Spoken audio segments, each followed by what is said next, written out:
What's going on, everybody? Happy New Year and welcome to Season 2 of Warfels Morse Live. Let me adjust this screen a little bit here. I want to thank each and every one of you for an awesome, amazing first season of doing the live stream, and just basically our first year of doing YouTube. I guess it's now like a year and a half. We're actually, no, we're almost going on 2 years now. Anyway, I can't believe it. I'm still kind of in shock and awe about everything. So thank you very much, each and every one of you, for giving me the drive to keep doing this. It really means a lot to me. Thank you. Let's do a couple shout outs here. We got King the Pythons. What's going on? Thanks for tuning in. Ed, what's up, brother? Thanks for tuning in. Happy New Year to all of you guys. Again, thank you very much. Ed, good to see you, bro. Big D, Derek, what's up, brother? Good to see you. Thank you for tuning in. We've got Scooter Serpents. What's going on? Thanks for tuning in. Rob, what's up, brother? Good to see you as well. Thank you for tuning in. Ken, what's going on, dude? Thanks for tuning in. Let's see here. Who else we got? Patrick. What's up, Patrick? Good to see you, dude. Happy New Year's. All right, so let's just this is going to be a very relaxed, laid-back show, guys. As you can tell, I don't have a guest tonight. I did that for a reason. I figured, you know what? There's probably a lot of people that are probably hungover after New Year's, doing New Year's. So I figured probably would have been a pain in the neck or really, really hard to get somebody that wants to come on this late in the evening. So I just figured, you know what? We'll just do a solo live. Might even open it up for anybody that wants to hop in here and join me. Florida Born, what's going on, dude? Thank you for tuning in. Death, what's up, brother? I will catch you later on the night, bro. We will go kick some butt. Straight Bless, what's going on? Marita, thanks for tuning in. Happy New Year to you as well. Joel, what's going on? Thank you for tuning in as well. Everybody, like I said, this is going to be a really relaxed, laid-back show tonight. Actually, you know what? Let's just do this. Because nobody really wants to just see my ugly mug up here. Let me see here. What's do. All right. If anybody would like to hop in here, join me. I got some stuff I want to cover about what's going on here, but then we can, just shoot the shit for a little while. So here is the link. Anybody would like to hop in here and join me? There you go. There's the link. I'll bring you in once I see you pop in. So let's just do a slight recap of this year. We had 3 clutches. It kind of really sucked only having 3, but it was kind of nice only having 3 to a certain extent. Did not give me that temptation to hold more back than what I needed to. I think I actually only had 4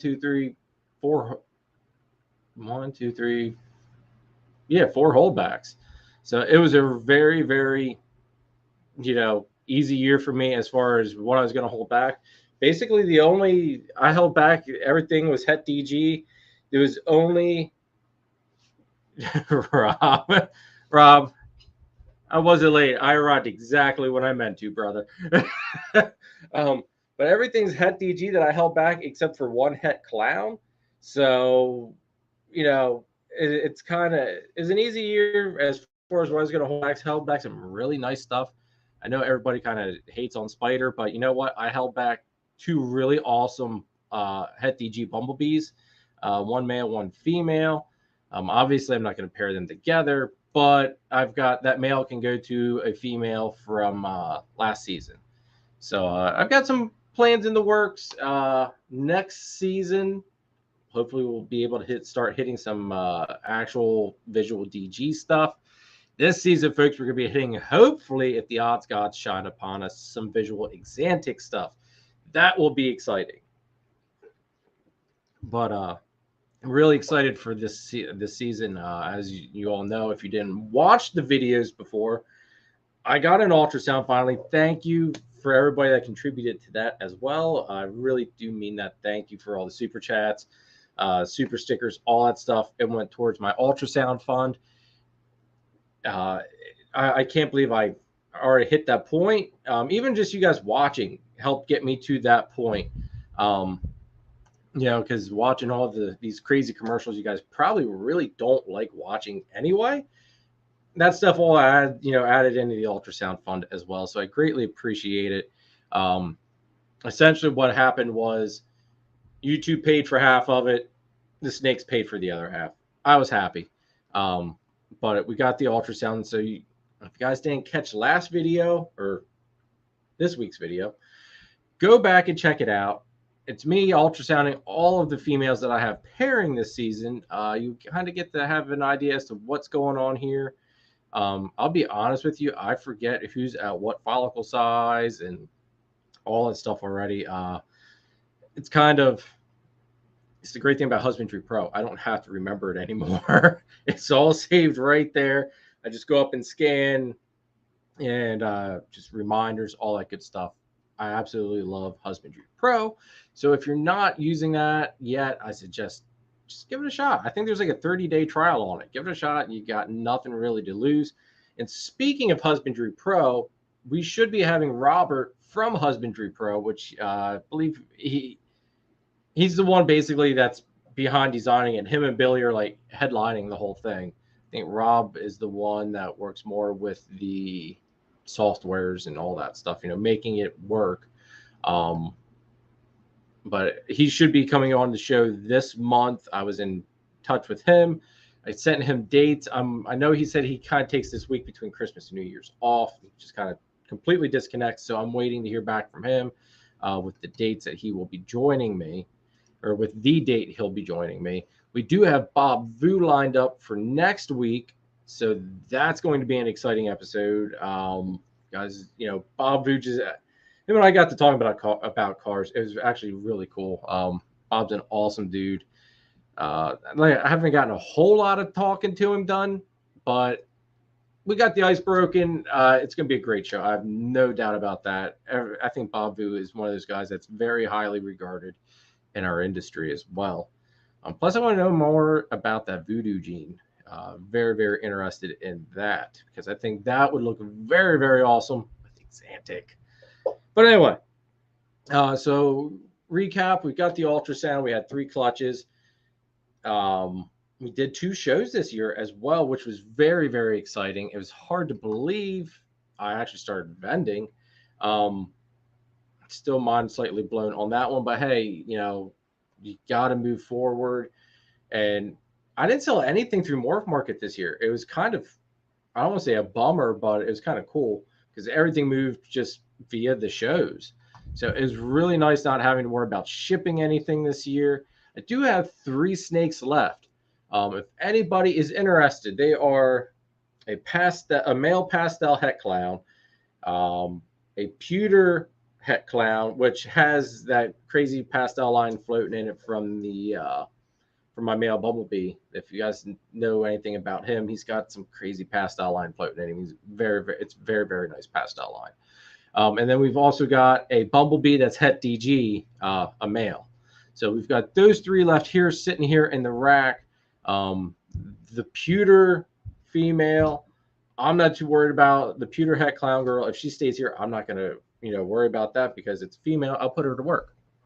The males, I don't need. I'd like to see them go to, somebody out here that supports the channel. But if need be, they're probably, I'm in the works of probably going to at least maybe wholesale the pastel, that's het clown. He's probably the more logical one to wholesale off, if that makes any sense. But we'll see. I still got him in the rack. I'm figuring out how I want to approach it. I might even throw them up on Morph Market, see if they move. They have not gotten up there yet at all. Ashley, what's going on? Thank you for tuning in. Ashley is one of our members here on the YouTube Patreon. If anybody would like to join us in the YouTube Patreon, here's the link. There's 3 different packages. Feel free to check them out. Join up, become a member of the Warfels Morse family. And, we've got some awesome perks to it, depending which tier you go with. The lower end tier is more of a it's just, as I'm gonna say, as a supportive tier. You still get like stickers and keychain, which I'm almost out of keychains actually. Um, but you get stickers and keychain. Next level up, you start. That's when you start getting a little bit more into the interesting stuff. But Ashley is part of our Jungle Carpet tier, which is the top tier. Gets you early access to animals, or I don't want to say early access. You get first access to anything that's produced here that's up for sale. You get some shirts. You get some nice stuff. We do members only lives, which we have been having a hard time getting done. I'm not gonna lie. I apologize, Ashley, and to everybody else that is a member. Um, it's just been a crazy little bit of time here. I've been trying to get a date where everybody can tune in and join us. And I think that's where I'm running into a thing. I don't want to let anybody out because I appreciate each and every one of you. So I just need to accept the fact that, I need to make a date and be like, hey, here it is. This is what we're doing. Hope you can make it. If you can't, watch it on the replay. But we are going to be doing it this Saturday at 8 p.m. So, or did I say 9 p.m.? I'll have to look back in the chat. We've got a group chat going on, but it's going to be this Saturday. I forget what time I had said. I do need to make the chat up, though, so that way it's up on the members side of the channel for you. But, yeah, so we've got that going on. That was another big step, was taking on the membership thing. Just trying to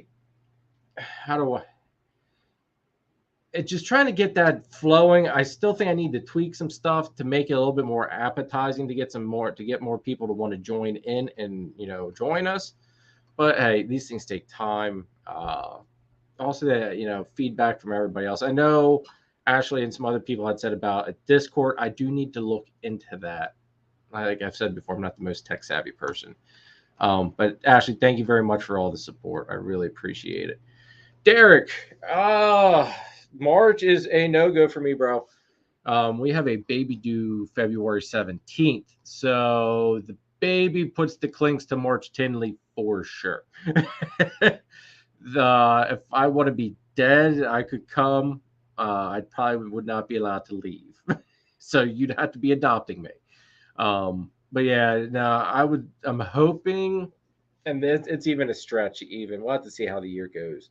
Like fall Tinley would be a likely possibility, but that's even a stretch just because of having the baby and stuff. I don't want to let Kara alone here with a toddler that has never-ending energy, and then a baby that who knows what type of energy level that one's going to have, because it is a boy. So we'll see. I know Dom was chill. We'll see how this one is. It'll be my third, her second. So they always say the second one's the worst, but this is my third. So how does that work? We'll find out. Jeremy B, what's going on, bro? Thanks for tuning in. Happy New Year to you as well. Everybody, if you guys come, somebody hop on in here with me. Let's, we'll have a good time here. Or let me put the thing out there again. Now, at some point this year, Jeremy number 2. Even though you should technically be Jeremy number 1, but I'm still trying to figure out how I became number 1. I just lost my train of thought.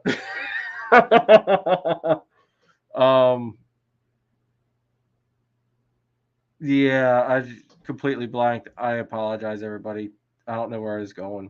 I derailed myself. Oh my goodness, I derailed myself.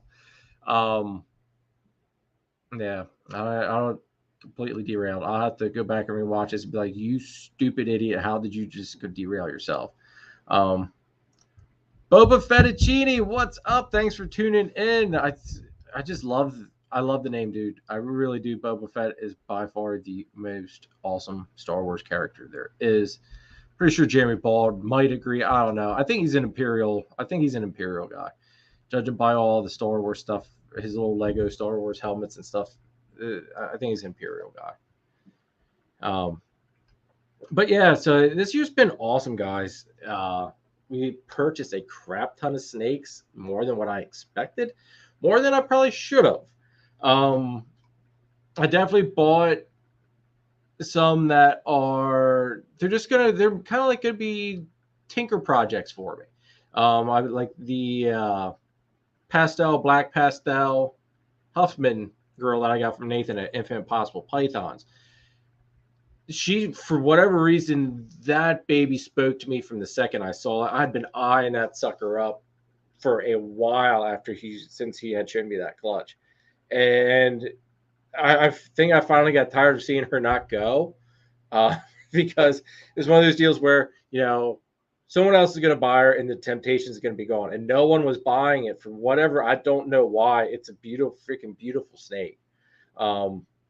So I finally said the hell with it. And at the Gettysburg show, got it from him. And so that's a fun project I'm looking at getting into. Also on top of it, I got a gray matter from Triforce Morphs, John and Christine. He's awesome. He's actually, going to be paired to the one from Nathan. So we're going to see, start just experimenting with some stuff a little bit at once, seeing what we can get. It's kind of like a tinker project. Like, I'm not going to lie. It's that one there, even though I can make some really neat stuff. I can make some more gray matters and everything like that, which are freaking phenomenal looking. I want to figure out a way to get more gray blotching into the gray matters, because they seem like they're a lot of them are predominantly white. They're kind of like a high white pie, which is probably why some people are probably wondering why I like them so much. But I think they're on that black and white scale. With them being gray and white, I'm looking at ways to get a little bit more pattern into them. They just speak to me for whatever reason. So it's a project I'm really excited about getting into. That probably won't be for another year or two though. Depends on how fast she grows and gets up to size. I know one thing, she's got a hell of an appetite. We added some nice snakes this season. Got the male jungle. He's actually in his enclosure now. It was kind of these. I don't know what I've separated these two for a little bit. She ate, so I don't. Good, bad. I don't know. I know I'd been told since she didn't want it. She refused like 2 meals. Everybody, I was being told, hey, that's a good sign. But her now eating again, it's like, is that a good sign, bad sign? I don't know. I was letting the temps drop really far down here in the snake room, down to like close to, I think it's about 72, 73 for an ambient. I noticed that the ball pythons were starting to not want to eat as much. They were getting a little finicky. So obviously the balls are a little bit more the main scheme of things as opposed to the carpet. So I brought the heater in here and brought the temps back up to where they need to be for the balls. So it's a playing game right now.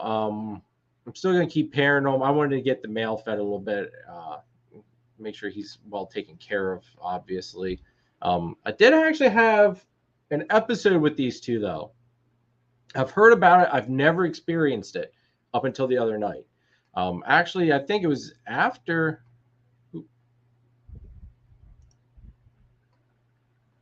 What's up, Reptile Lifeline?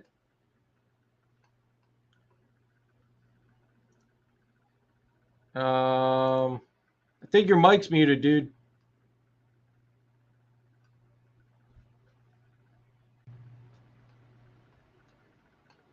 Now talk once. All right, can you hear me now? Yep, now I hear you. All right, man. What's up, man?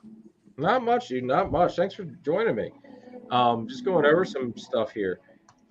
Anyway, with what happened with the carpets, I think it was after the live with the round table and everything, I had moved my hand above the top of the tank, and I guess Xena moved a little bit, and the male saw the movement of her, and he bit her, wrapped her up, and then in turn she wrapped him up.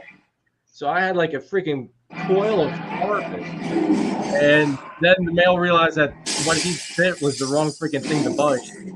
So yeah, it was rather interesting. Thank God they defuse the situation before I had to get myself involved with it and probably get bit the hell. What's up, Polk County? Thanks for tuning in. Ed, Happy New Year, bro. Thanks for tuning in, dude. Let's see what else I want to. Sales wise, like I said, we basically sold out except for those 3 hatchlings. So if anybody's interested in those, hit me up.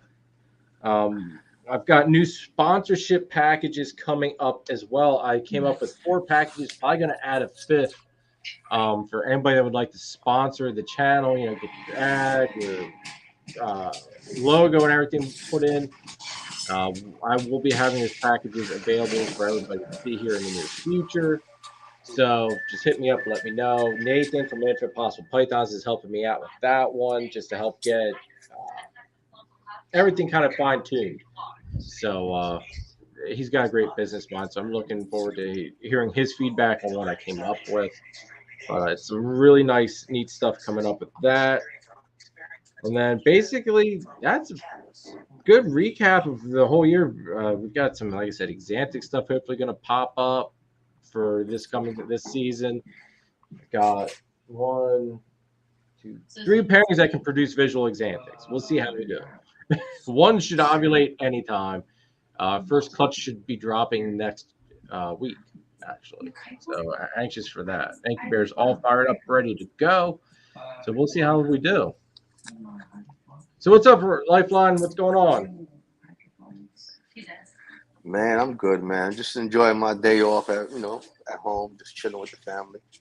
Oh, all right, awesome. Tell us a little bit about yourself, dude. I know I've seen you in the chats and stuff, but never actually got to talk to you. All right. Well, I was born and raised in Brooklyn, New York. Over there in the project called Marlboro Projects. Shout out to Marlboro. Man, up there, I spent about 18 years of my life until I joined the military for like 8 years. I've been to Germany once for a whole year. And then after that, spent about a couple tours in Iraq. And then I landed here in Fort Campbell in Clarksville, Tennessee. And I've been here ever since. Married with 3 kids, 4 kids, Yeah, got into the hobby back in 2017, about 16, 17. And had 2 breeding seasons under my belt. So, I'm doing pretty good. Nice. What project are you working with? What's up, Nicole? Right now, I've been working into the Rainbow Project, but I'm not really too excited. I'm not really too excited about that. What I'm really excited about is this female that I bought from Kaboka not so long ago. She's a redhead stranger, 100% head clown, 50% head monsoon. Oh, nice. I love monsoon, so that really strikes my fancy. Yeah, so that 50% monsoon, I think she'll prove out. But if not, I'm still gonna go look around for something that's gonna help her prove out. If anything, I'm trying to get a double head male. A double head clown monsoon male for her. And if that don't help, maybe her babies will prove out. So on and so on. Nice. Well, I hope she proves out for you, dude. Like monsoons, the 50% head stuff scares the living crap out of me. I won't lie, no matter what it is. Toss head stuff scares the crap out of me. Just because you can just have really bad luck and odds and miss it, and then so you're going, all right, well, she's not this. You sell her off, and next guy goes and proves her out. She won't go nowhere. She still be here for a long time. Cause that clown in her, I'm gonna try to prove that out for sure. She definitely gonna prove out for that one.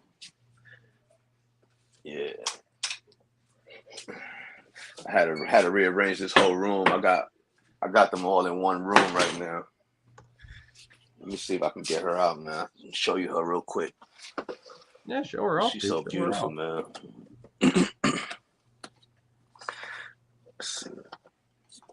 Yeah, today I was gonna feed her some.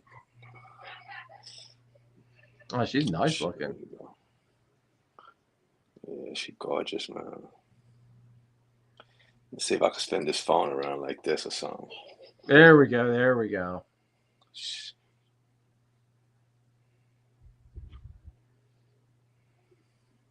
Now, see, now if we had Austin on here, he'd be able to look at her right away and tell you. Austin's good at spotting the headline. Yeah. I've been watching his videos on stuff like this.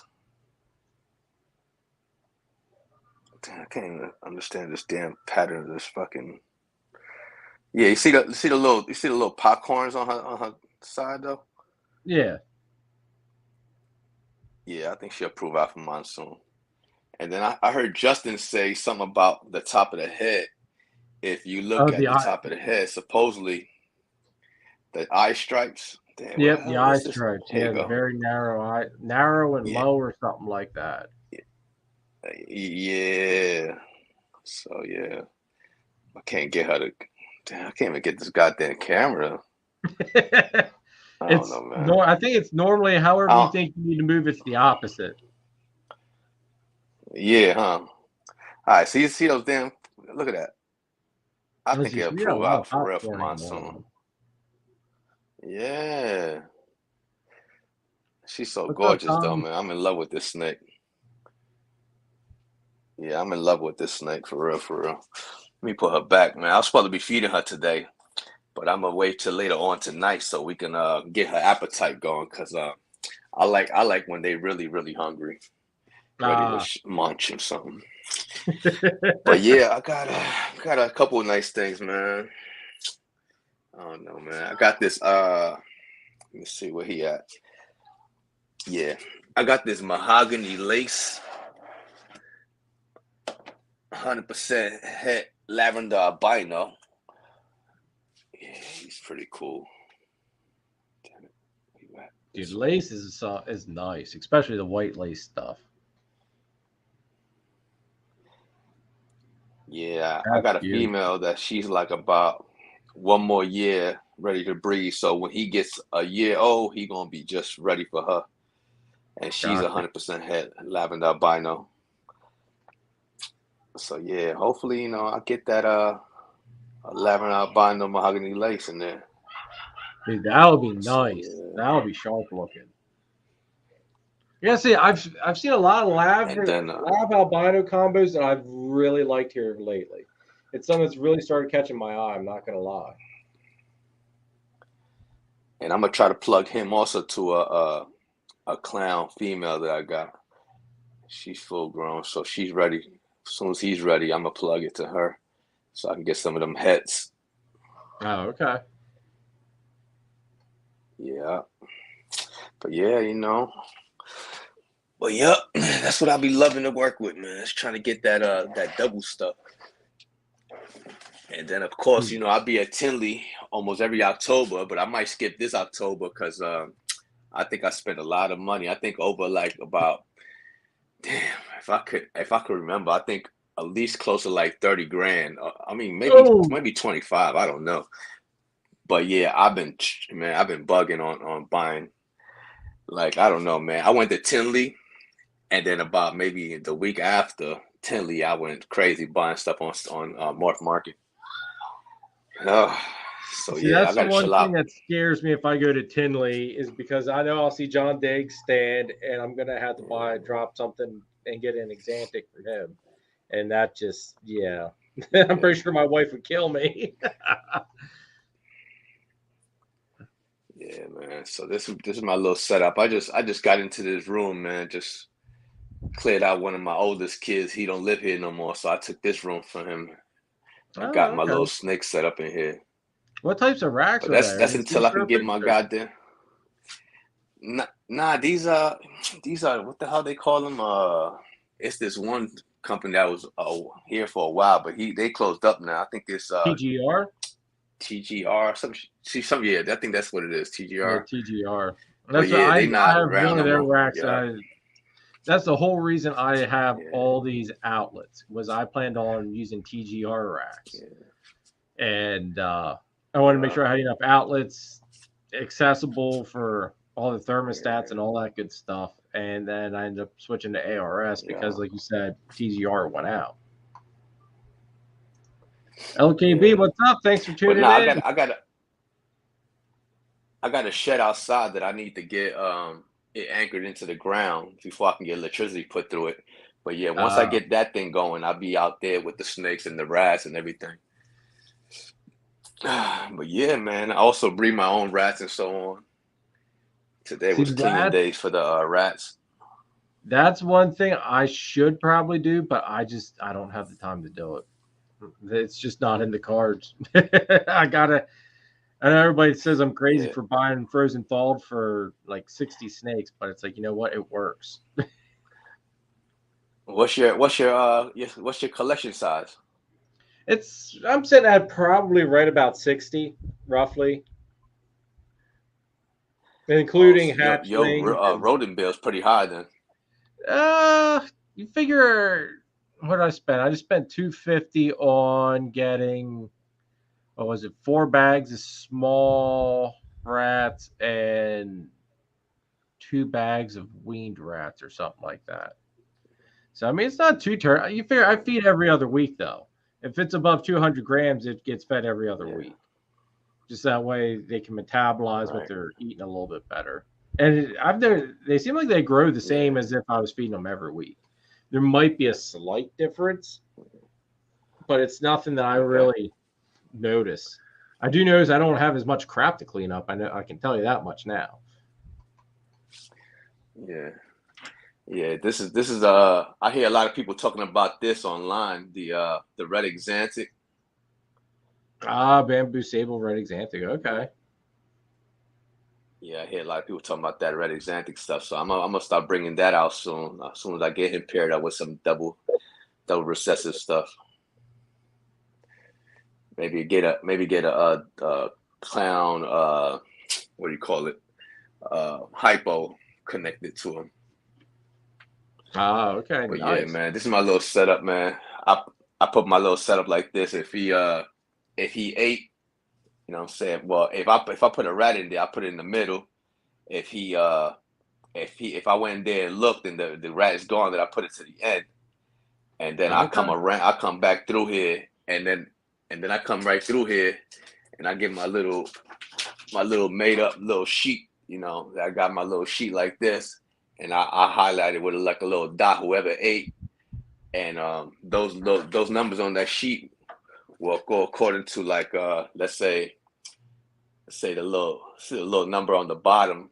The top number, the 20 on the top, is the year she was born. The bottom number is the one that she got her identification number, and then I'll take that number down the bottom. I put a little dot on the sheet, and I know who ate according to where the things are placed and so on.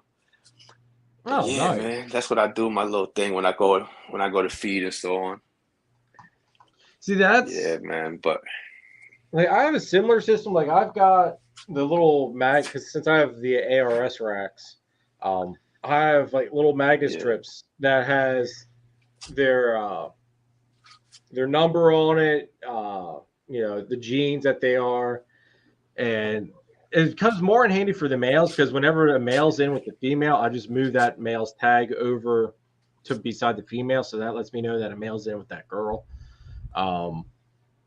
Right. But you know, if when I'm going through feeding, if they took a rat, I'll just kind of twist it a half kind of cockeyed, so that way it looks it's not sitting right, obviously, and it screams that there's something going on. And after I go through feed everybody, I'll go through and I'll check everybody, make sure that they actually did eat everything instead of not just coil it and let it lay. And then after that, that's when I go through scan everything with my Husbandry Pro. Steve and Courtney, what's up? All right. There's a link if you guys want to come in and join us. Anybody, actually, if anybody wants to come in and join us, there is the link. It's in the comments there. Just hop in and join us. Leon, thanks for the merch. Hey, dude, no problem. Thank you for all the support. I greatly appreciate it. And we got Mainly Morse. What's up? Thanks for tuning in. All right, so these right here are tags to their card. So let's she identification number is number 10. All the females get one of these.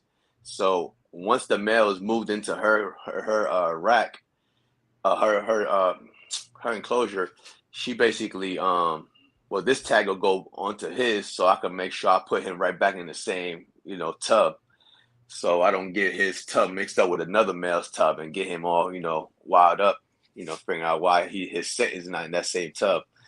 So and then once she lays her eggs, this tag also goes with the eggs. It goes right onto the baby's eggs. Being that this is her identification number. You know what I'm saying? But yeah, that's what I do with mine. See, that's a nice system, though. It's one thing. Like, everybody's got their own little way of doing it, and it works for everybody. That's as long as it works for you, that's all that freaking matters. Adam, what's up? Steven, hey, dude. Yeah. It's all good, dude. Hey, congrats on winning. I guess you would technically be the lame king and queen now, but congrats on winning 15 minutes of lame. Adam, what's up, dude? Hey, if you're not feeding Adam, go up there and hit that link and come in here and join us, dude. It's always a good time hanging out with you, dude. But yeah, what else you got going on there? Let me see some of your rainbow stuff. I know you said you're not that excited about, but obviously you like it. Yeah. Nah, I was really excited about it when I got involved with it, but then this triple head stuff started coming out, and what else came out? The damn double head stuff. So I started getting on top of that. But let me see if I can find him. I got the female right here. She's an Inchy Disco 100% head rainbow. But I don't like to mess around with her too much because she might be gravid. So I don't want to mess around and like play with her too much, because like right now, man, I'm having a shortage on rats. So I'll be trying to leave all the females alone, man, because I don't want to have them like absorb their follicles on me. Yeah, no, I get you on that. So let me see if I can get the male. Dude. Damn, I wonder where I put that male at. God damn. Yeah, so yeah, all the females, man, I try to leave them alone. But I have another female right here actually, but she's 66%.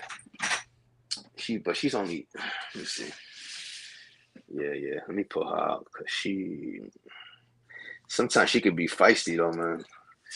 All right, so this is right here. It's just an Inchy, but she's 66% het hypo and 6% rainbow. Oh, nice. But she's like growing up. When she gets up to that age, I'll be breeding her with that male that I'm about to pull out for you. If I could find him, man. Sometimes I get lost. Like it probably be like right in my face, and I'll be passing like 100 times. But yeah, that Inchy right there. Dude, Inchies are nice. Yeah, I like Inchies. That was one thing I added. I guess it was this year. I added, let's see, 2 Inchies. 2 Inchies. Because I got bald super Inchy Partho, which we think is cryptic. And I got the super Inchy high intensity orange dream this year. Or was that last year I got that? I don't think how long ago I've had that thing. I'd have to look. No, Inchy's freaking awesome. One thing here. Yes. Steven, hey, Steven. Can't believe I can't. You're giving LKB stickers. I got to get some stickers too, dude. I don't have any stickers from you. I'll have to send you some. So we'll have to do a flippity flop there, Steven. Let's see. It might be the last one down here on the bottom. Let me check. Jason says, my daughter has 5 ball pythons. She has 1 pairing going on AB pastel lesser heck clown to pastel lesser heck clown male. Nice, dude. That's awesome. Man. You're into carpets and green trees. Hey, yeah, I'm right there with. I love carpets. Carpets are like my side thing, my side project, even though the carpets are probably my favorite out of the whole collection. But dude, I love green trees as well, especially the ones that have the Sorongs, I guess, that are the ones that have the nicest, what I consider the nicest blue stripes Freaking awesome. I love green trees. All right, so here he is right here, that one I was talking about. He's the pastel inchy ghost, 100% het rainbow. And he look like he want to bite the shit out of me right now. He's nice looking. But yeah, he a handsome little guy, man. So I know for sure he definitely gonna give me some nice babies if he doesn't prove out for that rainbow. Yeah, he's Now, gorgeous. does Rainbow have any markers or anything, or? Not that I'm aware of, man. But okay, I don't know, man. That hypo is really showing out on him right now, especially because he's shedding. He's in shed right now, but yeah, he's still gorgeous, man. That inchy all over him right there. You can. Yeah, he's gorgeous. Definitely nice, one of my favorites in my collection. I believe that, dude. Yeah, I believe that. Everybody, there's the link again for anybody that's just hopping in here. If you'd want to hop in here and join us for a little while, there is the link. Click it, and I'll put you into the feed here. Jason says, Sorong's very nice. I have high yellow and high. Okay. The green tree I had was a Biok, and she was very high. I don't want to say she was super high yellow. She had a good bit of yellow to her, but she was funny because during the daytime I could have handled her like any ball python or anything. She was completely calm. At night she turned into a witch. Like you could not get within like 5 feet of that cage because she would be striking at everything. Let's see. Yeah, so this right here, this is a Mojave Ultra Male. Oh, nice. Where's Kent at? Kent loves these Ultra Male stuff. I'm not too crazy about the Mojave in it, especially him being a male and able to spread that right through the collection. I'm not too crazy about that, but I did plug him to a clown recessive female this year, so I can make my double het stuff. Okay. But yeah, I guess it's gonna, they're gonna be all kind of like popping up like Mojave double hets. But yeah, man. Very nice. Adam, what's up, bro? What's up, Jeremy? How are you, man? I'm doing good. Happy New Year, dude. Happy New Year to you too, man. I'm excited for this year, and actually really, really happy I get to hang out with you for a little bit. I do have to feed, tonight's my feeding night. I do have to feed in a little bit, but the frozen thaweds are heating up right now. All right, now how are you heating yours up? Because I tried Mark's incubator idea. I don't know if you watched that video with Mark from 403 Fauna's thing. Oh no, I gotta check that out. He puts his in the incubator for like the final temp warm up. I thought I'm gonna try that and see how it works. I got 2 different, and I'm sorry, Jeremy, make some introductions, man. I feel bad. I don't know your other guests. We haven't met. I feel like I'm butting in. In all honesty, I don't even know your first name, Lifeline. What is your first name, dude? Hey, my name is Harry. Harry, nice to meet you. I'm Adam, man. See, I'm bad with introduction. I just kind of I watch your show all the time, man. Oh, thank you, man. I appreciate it. Yeah, but yeah, no doubt, man. So I got Harry. I guess I should have asked you that off the start, dude. I apologize. I just kind of went right along with the. I didn't mean to put you on the spot, Jeremy. Yeah. What's that? I didn't mean to put you on the spot. I just felt bad. I was like, well, I don't know. No, it's all good, Adam. It's all good. I'll probably have to ask you that again, Harry, like down the line. My memory sucks. It's repetition that's got it. That's hey, just remember, just remember Harry Potter. You'll never forget it. Dude, I love Harry Potter. I love the Harry Potter movies. I run a couple different contraptions, Jeremy, to be honest with you. These are finely tuned over, 3 years of frozen thought. So that's interesting about the incubator. I'm pointing it like you guys could see it. My incubator is about 7 feet tall because I got an old wine fridge from a restaurant that had stopped working. So, which I'm jealous of, dude. I would love to have that. I don't know how I'd fit it down here, but I'm jealous of that. So I outfitted that, but to fire that up once a week just to bring up animals would be a little much. So this, I'm actually going to show you. This is my my rat pup. My pups and fuzzies are in here.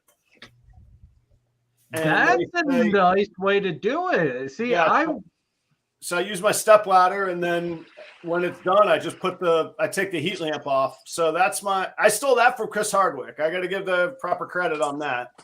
Okay, that's a good idea. See, I think Garrett DeMeyer does something like that too. He does. He uses the heat lamp on his. Yeah. Now, maybe I'll connect on my phone when I actually go in and feed. The other thing I do is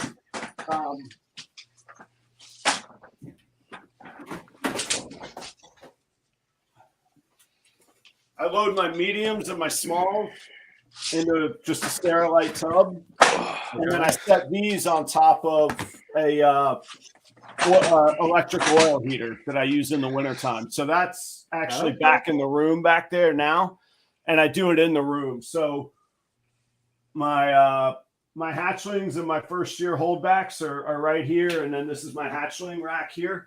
So they're the ones that get the pups and fuzzies, and then the smalls and the mediums are in the main room. That's my breeders and holdbacks back there. So I cook them I warm them in the room with them. Okay.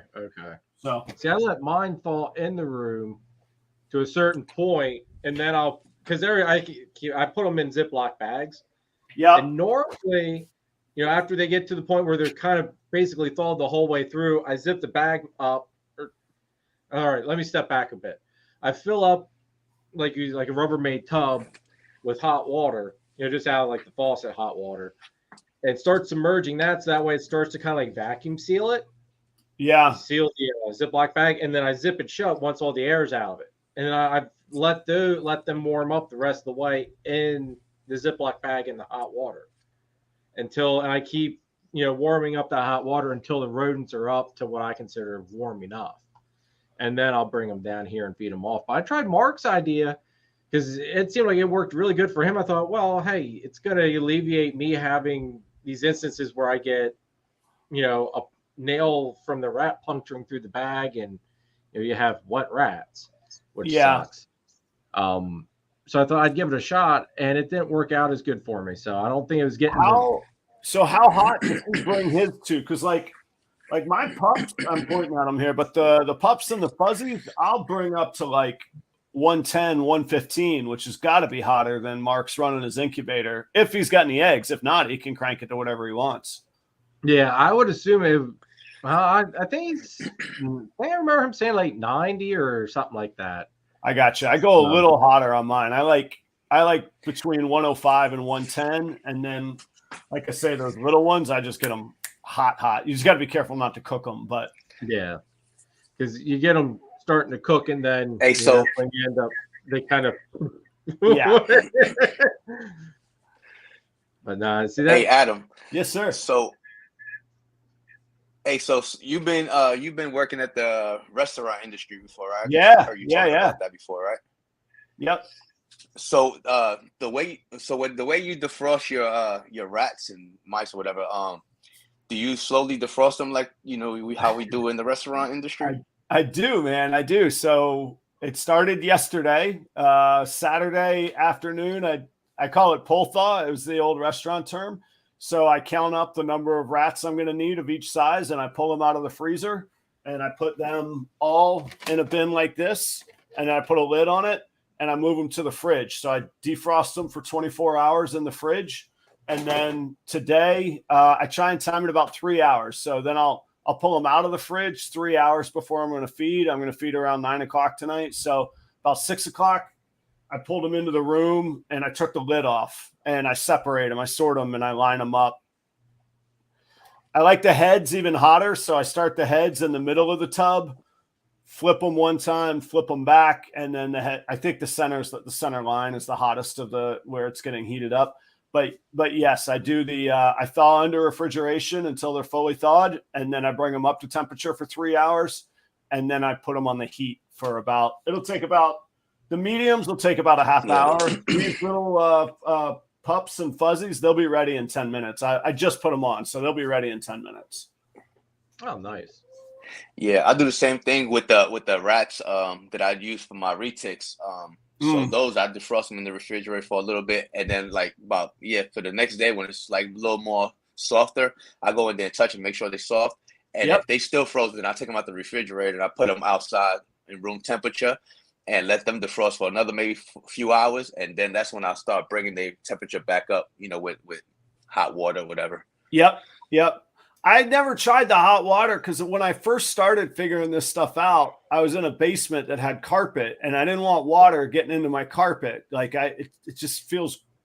I knew I would splash in that stuff, so I had to figure out something for a dry plan. But now I have the garage, the flooring I put in the garage, so I could mop or clean, but I got my system figured out, so I don't mess with it now. See, another reason why I do the wet stuff is because another reason why I do the stuff with the wet stuff is because I noticed that the snakes when they actually eating the rats, it goes down smoother for them. Some of them get scared, and they get to a point where it gets real, like the stomach of the rat gets too lumpy, and they be scared that they might get, it gets stuck in there, so they'll spit it back out. So when it be wet, they'll go right down, and no problem, they won't spit it back up. I'd heard some about the hydration, like the hydration for the snakes too. I'd heard before from soaking it in the water, but then I was afraid that it would like wash off some of the scent. I think it's all what the snakes are conditioned to, like what you get your own animals conditioned to. Yeah, I'm afraid that if the rats are too wet, that the substrate's going to stick to it. Oh, yeah. And then you end up having snake ingest cocoa, and I don't know how well a snake passes cocoa or how well that stuff digests up. Yeah, most of mine, I use so little cocoa because of the humidity here in Florida, man. I don't need a whole lot on mine. And I don't know. But like I say, I always say every situation is different, man. The humidity and the dry air at this time of year in Pennsylvania is different than here in Florida, and it's even more different than down in Miami. Like I know I got drier, colder air right now, but even south of here. I say, how cold did it get down there? What was it, last week? I know it got it was crazy cold here. Yeah, we're in the low 20s. I for sure saw it get to 24. I think it got around 22. Okay. So I don't know how well you could see it. Actually, I might even be able to focus on it. That's my air handler back there, and I've got it set to 80, but I had to crank it up to 83, and it only got to about 74 in the garage, and it was working all night. And I had that oil register heater out here as well, cooking.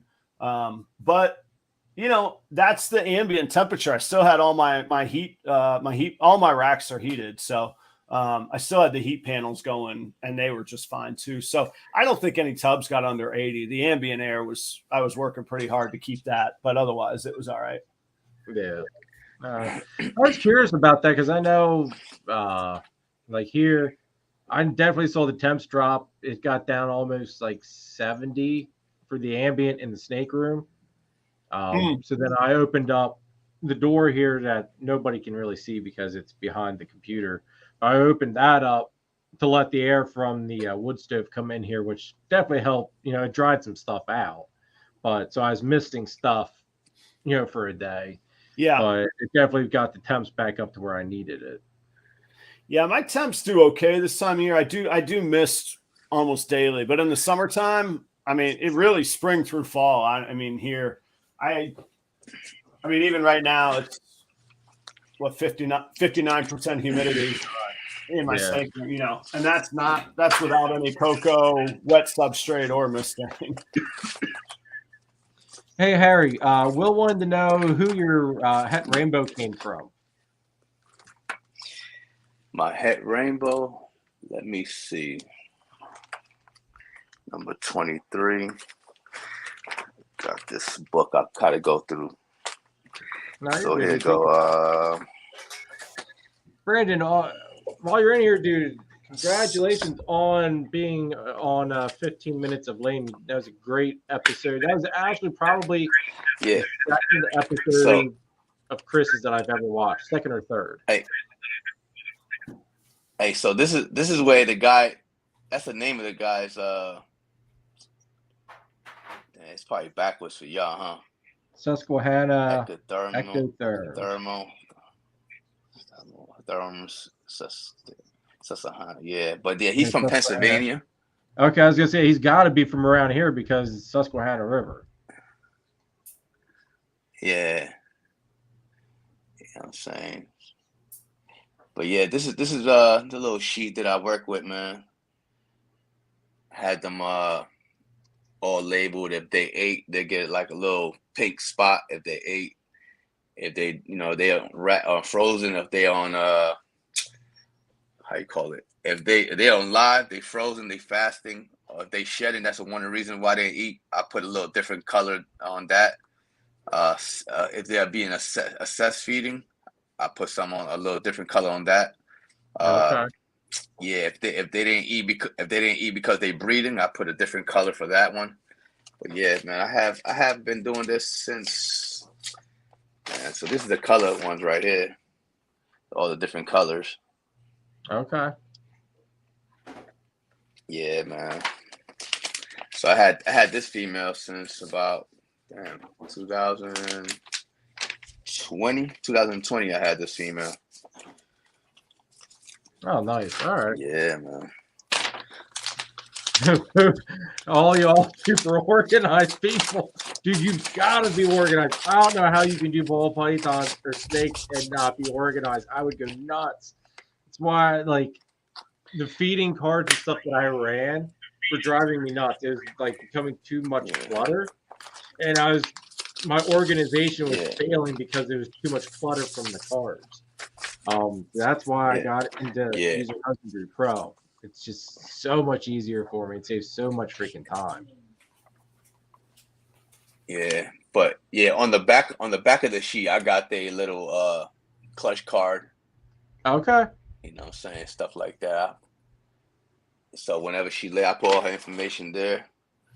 And then, this was for the year 22. And then I got the New Year's. Where is that? Damn. Did I even put one in here for her? Damn, I even put one here for her. But yeah, fucking get one for the other snake. I didn't even put one in there. I must have skipped her. But yeah, the 23 ones. I'll be filling this out today since I fed today. Oh, nice. You got the whole year calendar. Yeah, stay on top of your records. Yeah, the whole year. The whole year, yeah. January to December. Yeah. Nice. So I write everything that goes with that snake. I put everything on here and make sure that I stay on top of my records, man. You got to keep up with this stuff.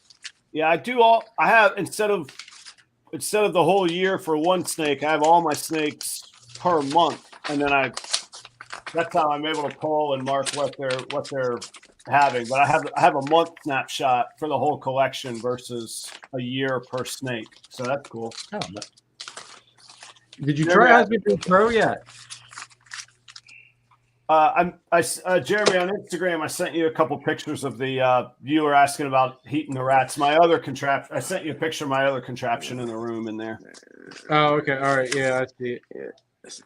Dude, it's a big ass binder. Oh yeah, it is. That's a nice setup, dude. I never would have thought of doing that, but that's smart. It doesn't. By luck, I mean I had to experiment. It doesn't melt the tub, which obviously I had to check. But I would have been watching that like a hawk. Yeah, but I mean I've been doing it that way for 2 years now. So I mean that's every Sunday night I do that. But I just set that tub on top of that heater, and I just have to. So like that right then I flip the rats. I'll leave them another 10 minutes for those smalls and the mediums. Flip them back for 10, but I'm actually about to sign off and feed the pups and fuzzies here in just a second. Oh, okay. But yeah, have you tried you haven't tried Husbandry Pro yet, have you? I know you were thinking about it, but you weren't. It seemed like you weren't quite sure about it yet. You know, I hadn't gotten around to it, and I've been, you know, the holidays just got weird. Not weird, just holidays Crazy? got busy, and then regular life got busy with work, and you know, just it's good enough at the moment. But yeah, I need to get the Husbandry Pro. I need to try it. I say, keep an eye out. I'll actually send you an update on it sometime this month. I'm waiting on Robert to get back to me. I've got Robert, the guy that runs Husbandry Pro, coming on. Oh, He's cool. just got to pick a date. So if there's any questions you'd have about it or thoughts on it, that'll be the live to tune into, dude. Yeah. So in December, I was working double. I doubled up on clients. I got a new client for 2023, but and they wanted me to start in December, but I had to finish with my old client. So I've been doing nothing but just keeping my head down, working like crazy. But tomorrow I'm actually off, which is great. And I was like, man, maybe I can make Monday like my total like social media day for the whole week. But now I have a little bit more of a normal life. I have a couple hours a day where I can be like, all right, I don't have to just be going. So I'm gonna look into it. It's one of the things on my list for January. It's definitely, I will say this, the sooner you start using it, the better off you are. Yeah. Because the worst part is inputting all the ads. Exactly. The worst part. I'm hoping it's got does it have can you like import a spreadsheet? Because Lord knows I got spreadsheets probably 4 different ways of my collection, man. Can I import it? Not that I'm aware of. Okay. Not that I'm aware of. Okay. Hey. No, I'm not the most tech savvy person, though. So there might be. I mean, I just it should be. I know. The QR codes, I know. Like these QR codes. Yeah, I have it set up to where you can because I use these now for the shows. I just pull the card off of the bin.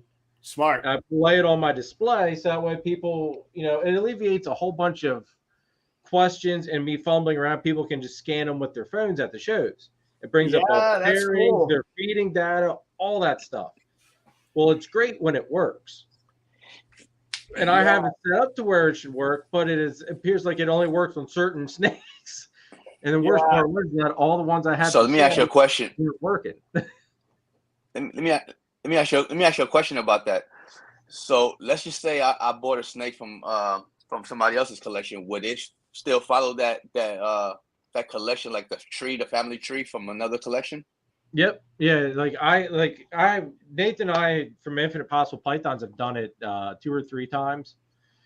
Yeah, like he can send me the snake just via email and it'll pop up in my Husbandry Pro.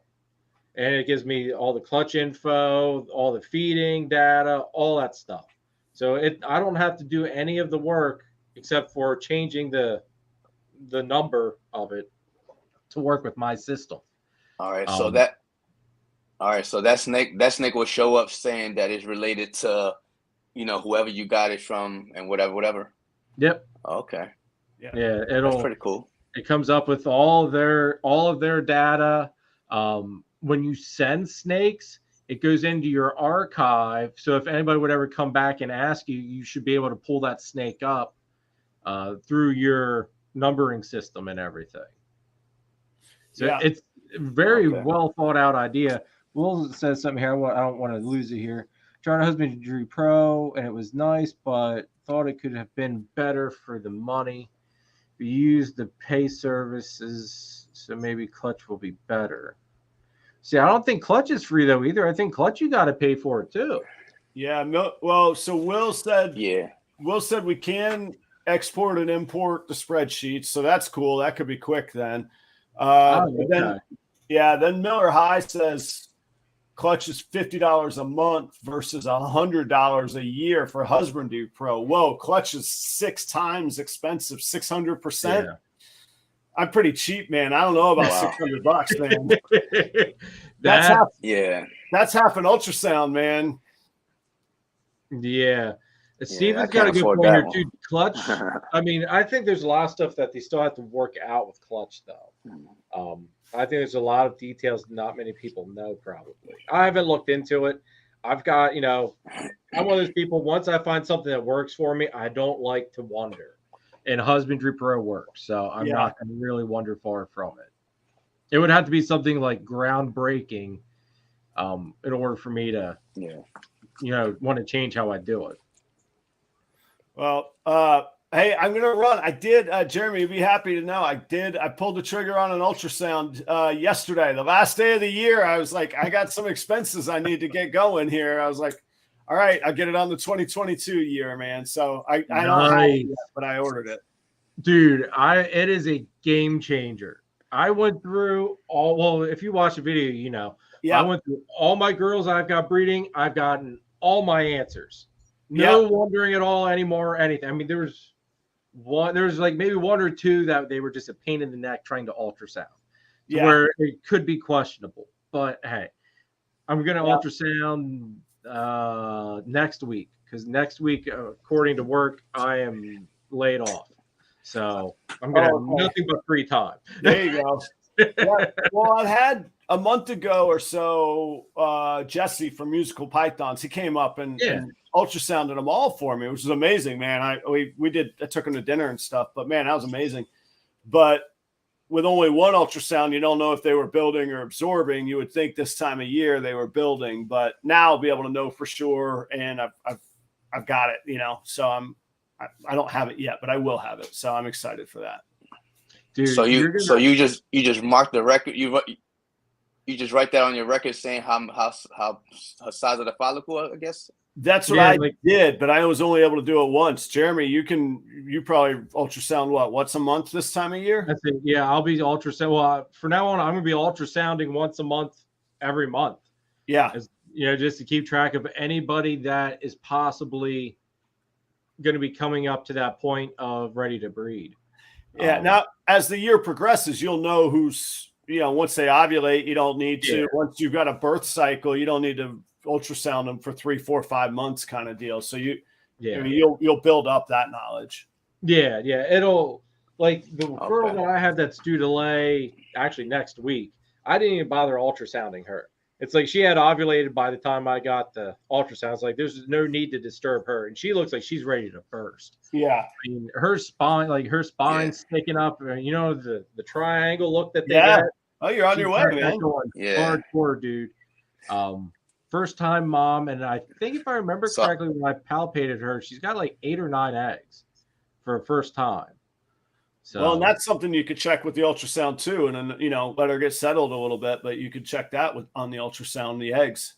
Yeah, I want to see. I need to learn how to sex the animals with it too.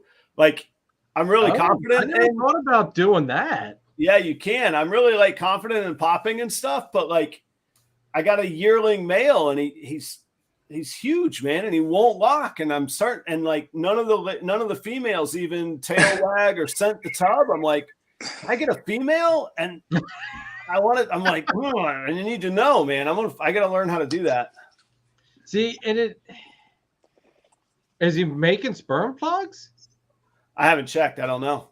Oh, okay. I was gonna say.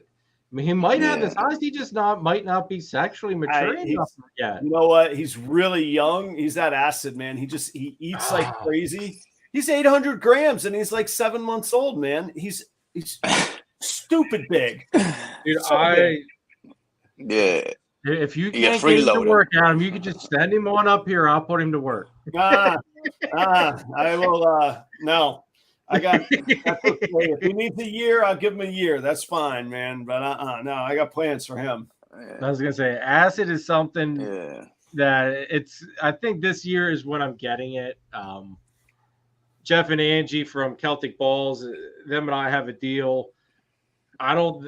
They said he's breeding like crazy, but Angie wants one of my carpets in return. Like we're doing a snake trade. Excuse me. So she wants a baby carpet in return for an acid male. And it's like their boy's doing their job. My boy isn't doing his job. Oh, okay. I see. Yeah. Oh no. Oh, no, come on. But I've got him going with a couple females. So I mean, if he hits, I'll have some acid. I should have acid clowns, acids, and acid het clowns. If he'll start locking. I mean, the window's closing though. I mean, another month or 6 weeks. If he doesn't, I got to put something else in there that will, you know. Well, the thing is, you'll be able to, like with that girl, you'll be able to pinpoint everything. Like you'll know when the very last minute you got to. It's either make or break it. Yeah, do it or don't. Yeah.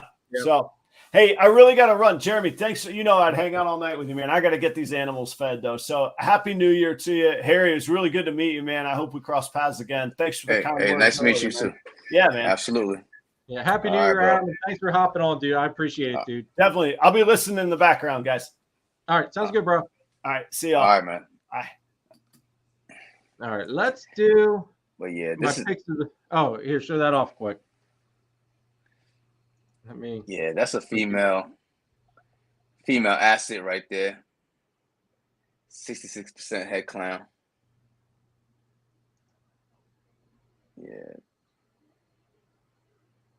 Yeah, that's a female acid. All right, but yeah, go ahead. Back to what you was about to say.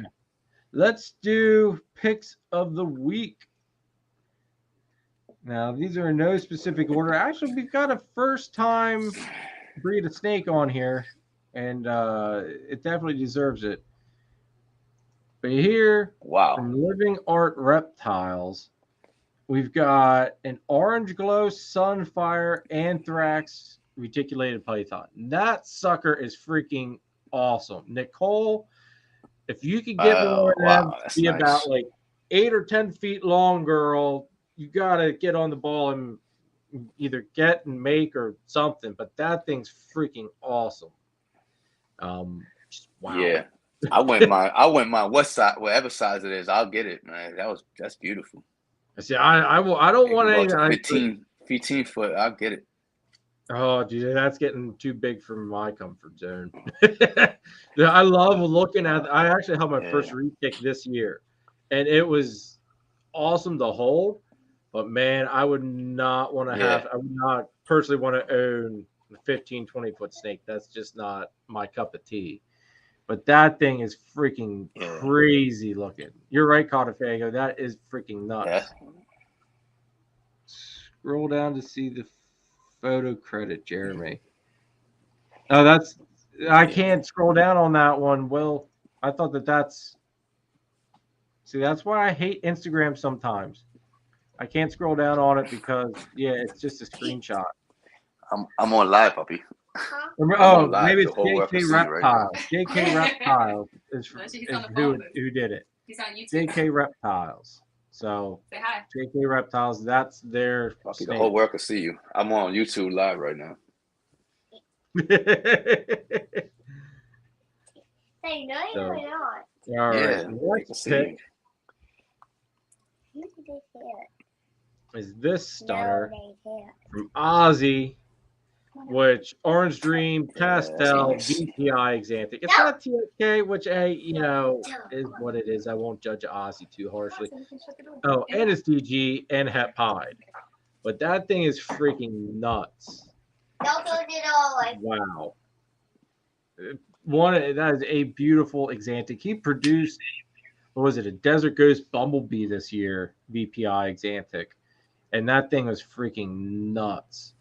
It gave me just all the want that I needed to keep pursuing my double head, or my head my double head Exantic DG project. Yeah. Sure showing a lot of yellow for VPI. Might be it might be the lighting though. Well, you never know. All right. They can't see me if I close the door. But yeah, it's beautiful, beautiful snake, Ozzy. Awesome. And another one from Ozzy. I promise this wasn't an Ozzy promotion, folks. It just happened a couple times throughout the week, But another one from Ozzy Boyd's, and this is an Orange Dream Yellow Belly Pastavi Desert Ghost Clown. And I think it's just one of the two that he made. I think there was two of them. But that thing is just freaking crazy. Oh, man. That's just gorgeous. Yeah.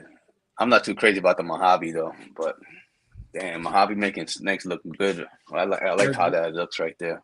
I said that looks nice. That looks very, very nice. So it's like kind of like Yeah. my spider. Like I would rather have like the Mojave or any of the Bell complex stuff on the female end, so that way you can control it a little bit more. But hey, if I'm making an animal Yeah. like that, I don't care. That's just nice. Yeah, it's just that Mojave, man, with it, sneaking in there and maybe getting your all white snakes, it kind of bothers me, man, because I be trying to shoot for a lot of recessive stuff. See, that's like anything where I'm anything where I'm going for like the bells and stuff, I'm not having any recessives tied into it. Just I mean, if that's what you're going for, obviously you don't want any of the pattern or anything. So the recessive end of it is just null and void at that point. Like for me, like the Yeah. bells are just more of a sustainability thing. Just helps bring in that money because they sell quick. They really do. But it's just one of those things where it's that sustainability clutch. It just pays the bills essentially, in my opinion. Yeah, I know. I also want to do a quick sticker shout out. Let me we've got Paul from Large Marge Morse. Hopefully that comes through kind of it's a really wicked looking. See there, I can't figure out which way to tilt this thing. Really wicked looking little sticker. Like absolutely love it. Even sent.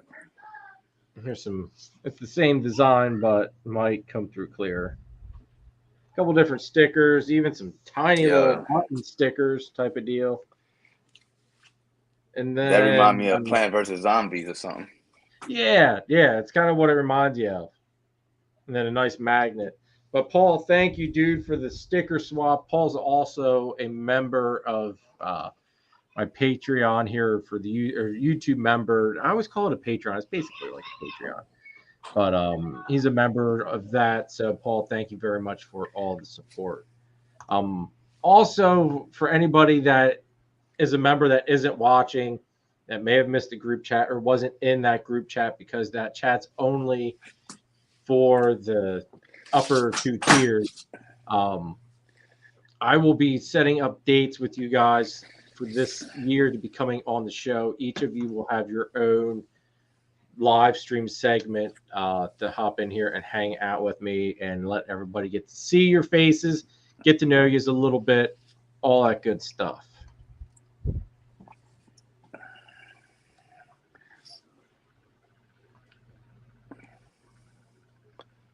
Oh, what's that?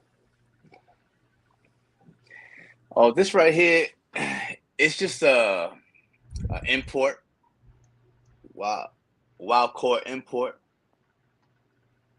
So really didn't do too much with him. It's got a Gonna unique have to plug him to to yeah, that's what caught my eye. I was like, you know what, go ahead and send him over. See what I can do with him. Maybe he'll prove out for something. I don't know. Now, where did you get him from? Freedom Breeder when they had that 50% sale. Oh, okay. So I don't know. Hopefully he'll shoot me out with something nice. He's definitely got a unique look to him. I'll give him that. Even if he doesn't prove out to be anything, he's at least really neat looking. Also, the pet tri-stripe look to him. He's definitely really neat. Yeah, man. Hopefully. I don't know. Hopefully he'll shoot me out something nice. I'm gonna plug into this other import that I got. Oh, okay, nice. How many pairings are you doing this year? Bring those babies back together. This year I got about maybe 7, I think it is. Yeah, 7. Okay. I got a lot of double head stuff. Double head stuff. Some of them to make my own double heads. And some of them still some single head clown stuff. I got this firefly leopard spot nose breeding to a regular clown, possible orange dream. So Ooh, hopefully, I get some Bruce Wayne out of get some that head one. stuff out of that. So get yourself a nice Bruce I got a Wayne bunch of combo stuff. hat. Hell yeah, dude. Yeah, I got a bunch of stuff here. That's I one thing. also deal with a I'd be lot of that. excited for that pairing.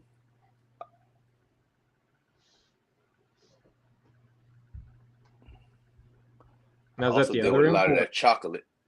Oh, that's chocolate. Nah, this is chocolate. Yeah, single gene chocolate.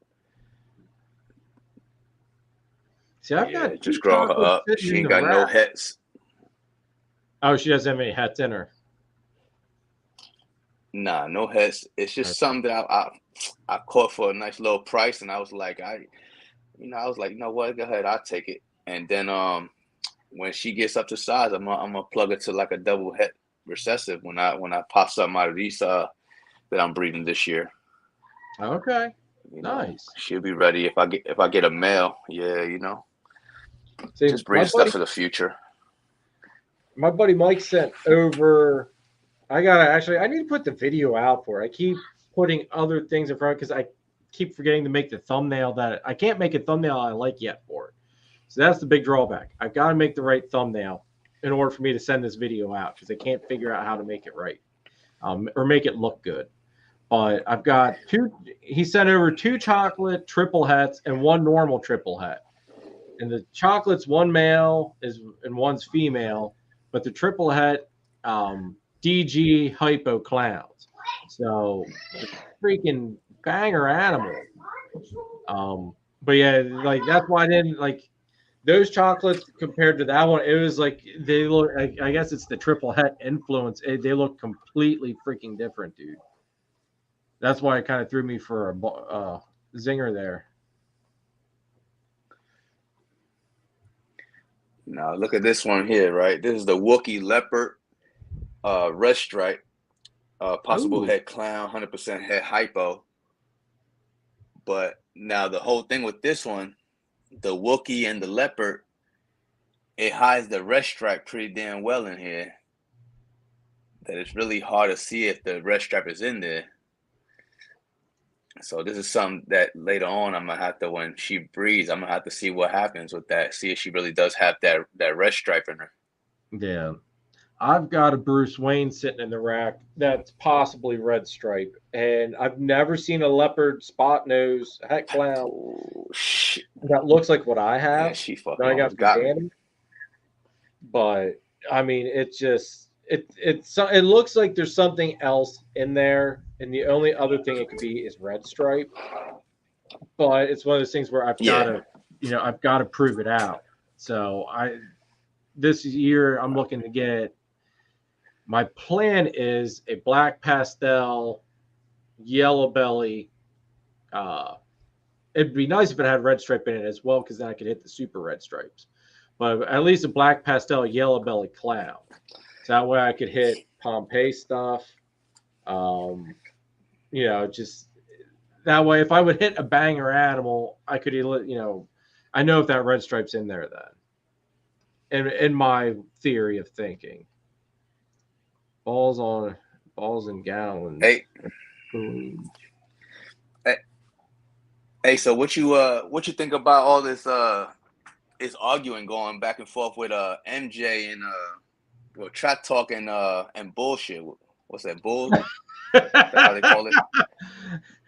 I will be completely honest with you.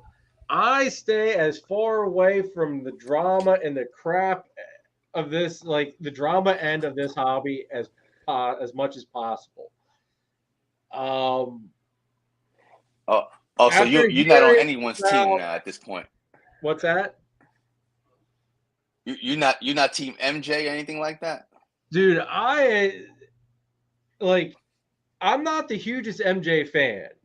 I've watched a couple of his casts just because they had certain people on that I'm friends with or that I like. I'm not the biggest MJ fan. Do I hate the guy? No. I didn't even know who Sean Bradley was until this whole thing started. I'm not gonna lie. But after like in my group chat with everybody, with a bunch of my friends, a couple people were going, hey, MJ's like losing his shit. And like they kept talking about this, and I was just like, it's like, just stay away from the drama. Basically, it's like, I follow my own path. I try to not be team this or team that or whatever. And I just try to, that's just me. I try to stay away from that stuff. But a part of me is like, okay, I kept seeing these comments about how things were going down. So I went back, and against my better decision, I went back and I watched the replay of that live. And like, I've had guests cancel on me already, doing just my show. And I mean, I'm not MJ. I don't have the following MJ has, which that's fine. I love my following. But the way he handled it, like, I thought it was very unprofessional. And maybe if someone would have came on and then like just ghosted me like that, I just be like, all right, hey, whatever, And I just would have ran off with the show myself or opened the show up to, just for anybody to come on, just kind of like I did tonight. Just here's the link. Someone hop on with me and let's hang out. He didn't have to go on his whole bashing fest. I mean, in my opinion, Sean shouldn't. It seemed like there was kind of like it was an on-purpose thing, but I think he fed into it too much, and it's just something I wouldn't have. I just would have been like, hey, all right, you don't want to do the show with me, fine, whatever. I'll just go off on my own and do my own thing, and not let it bother me, because he kept saying how it doesn't bother him, but he kept ranting about it. It's like, no, dude, this is like really soft in the butt. It's like it's clear to see. I just try to stay away from it though. Like if MJ were to ever ask me to come on the show, I would do it. I mean, I have nothing against him. He's not my favorite podcast to watch. I'll be honest with you on that. My favorite podcast to watch, I would have to say, is probably Adams. In all honesty, I love watching Adams live. I mean, lately I've been really slacking on getting to watch that live, just because Tuesday nights seem to be really crazy for me lately. But Adams at Proper Royals live, his live is probably my favorite to watch. I've got like Nicole. Adam got a good show, man. Dude, he does. If it wasn't for him, I wouldn't have this show. In all honesty, like it was him that made all you poor people have to deal with me one more time throughout the week. Yeah. I don't know. Like it's just the beginning of Adam's show. That intro gets to me a little. Dude, every time I hear Adam's intro, I want to see Adam walking in like James Bond. Like I don't know. There's just something about the sound of it that sounds so James Bond to me that we have to have be looking through like the barrel of the gun. And, like I don't know. Adam, you gotta do like just a funny haha like thing like that sometime. Like I just think it needs to be done, because every time, like I said, I hear that, I think James Bond, and I don't know why. It's just got that. It reminds me of one of those like early '90s shows or something. Yeah, how it starts. Kike, what's going on, dude? Thank you for tuning in, brother. Good to see you. The Proper Royal Show is fire. Yes, you are right. Leviathan says Team Brian.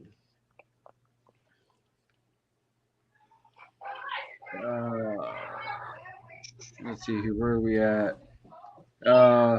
Brian's got a good podcast. I can never watch his though. Like I get so backlogged in what I'm trying to catch up on, because Brian's lives are basically all like when I'm stuck at work, so I can't really tune into them that well. Adam, it's true, dude. It's very, very true, man. You've got probably one of the best podcasts out there. In my opinion, I really enjoy it. I do want to. There's something I want to talk to you about. Well, I'll get a hold of you at some point here, probably while I'm off next week. Just I want to get your professional opinion on some stuff and how to go about it. So be ready for that, dude. That's another thing I wanted to mention to you while you were on here. But yeah, I'll be getting a hold of you because I think you're the perfect person to go to about it. Past the point in my life for drama too. I'm too old for that. Yeah, Pope, you're right, dude. Like it's just I don't know. I like there's so like he said this, she said that, they did. I want no parts of it. Let's just all get along, have fun, and enjoy the animals. Yeah, they should just go ahead and have like a little contest or something. I don't know, somewhere for like a fundraiser for U.S. Ark or something. Yeah, well, I will say this. That night, I guess all the super chats were going to USR. I will give MJ that. His heart's in the right place. Like, he does a lot of good. I can't knock him on that. There's just, I don't know, his cast just, it's just not my style, I guess. I don't know. Like I said, I watch it from time to time, but I'm not like one of the biggest fans of it. But you know, it is what it is. We've all got our likes, dislikes. It's just like Chris Eaton, Snakes and the Fat Man. I've maybe watched like 2, maybe 3 of his shows. And this one that he just did with Stephen and Courtney and Brandon Nixon there from Nixon Reptiles, that was the first one that I really, really enjoyed. I don't know if I was just catching really bad, like, off shows possibly when I was tuning in. But, like, that was the first one where it was just like, wow, this is a really good show. So now I'm going to start exploring a little bit more into Snakes and the Fat Man stuff and watching more of that. Just to get a little bit more of a feel for that, and I'll just let it at that. That was a very good show that Stephen and Courtnay and Brandon did with Chris. Yeah, I caught up with everybody's show. I mean, the whole back rack is one of the ones that I didn't catch up with every one of their shows, but I watch everybody's show, man. Like, I don't care what's the drama about. I just like to hear about what's going on in the industry. So I watch everybody's stuff, really. I don't think there's enough podcasters. I think we need more though. That's the one thing. I'm glad you said that, dude, because I'm surprised they're not actually in here. Jeremy and Holly from Stakes for the Memories, they had a podcast they did every Monday, and I really enjoyed their cast. It's actually what gave me the like between Billy and them. That's what kind of gave me the idea to do a picks of the week type of deal. Theirs was only ball pythons. Billy's was only ball pythons. So I put my own twist to it, and I added in, basically anything that catches my eye that comes across my feed, whether it be ball pythons, carpets, reticulated pythons like I showed tonight, any of that stuff. As there's more to the hobby than I do just ball pythons. I do miss Billy's podcast. I was missing him so much. I was about to join his Patreon. Dude, I was on Billy's Patreon. It is really good. For the tier that I was on, though, I kind of got to where I wasn't being able to catch the Q&As enough to really justify what I was spending. So I canceled that, I'll be honest. But it put me in the mind frame of where I needed to be to help get me to start taking Warfels more in the direction I need to go. So in that aspect, I mean, I don't want to say I learned everything I needed to know. I learned enough of the basic to get me in the right direction. And now I've got such good friends in all aspects of the industry that I can now bounce ideas off of them or go to them with questions and, just kind of use all of my surroundings to help get me to where I need to be. Yeah. Let's see. I dare anyone to ask to see receipts of the U.S. Ark donations. Well, see, that's another, that is one thing, you got to take these people at their word. I mean, if I was doing something like that, yes, I would show you the donation stuff. But the one thing is you got to remember, everybody, too. Also, I'm going to say this as well, just because it has to deal with what I'm about to say. If anybody wants to do any super chats, anything like that, it now just goes towards feeding the snakes, getting PVC enclosures for the carpets. Super, like, instead, since we don't have the ultrasound fund anymore, super chats basically are just going to go to helping to keep everything else around here, moving, and just help take a little bit of burden off of me. But all the support's appreciated, and all that help is much appreciated as well. But yeah, like, say for instance, like anybody, I think I saw people donating like $50, $50, $100 there during that cast. YouTube takes about 30% of that. So you've got to realize that when he gets that, when he finally gets paid from, I'm drawing a blank of what it's called. Basically, when he gets paid from YouTube anyway,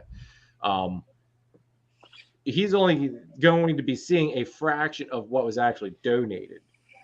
So when he would show that receipt, if anybody does ask that question and he shows that receipt and people are like, well, that doesn't add up to that, it's because that's, YouTube took their chunk out of it. He's donating what's left of what YouTube didn't take. So I will say that if anybody would ask that, it's definitely not going to be as much as what, came up on the dollar amount as being chatted. I ain't as much as a podcast. I mean, wouldn't it be better? Wouldn't it be better just to donate it straight to USARC and then just have them read out the special comment? Just, Stephen, Courtney, thank you so much, guys. Appreciate that.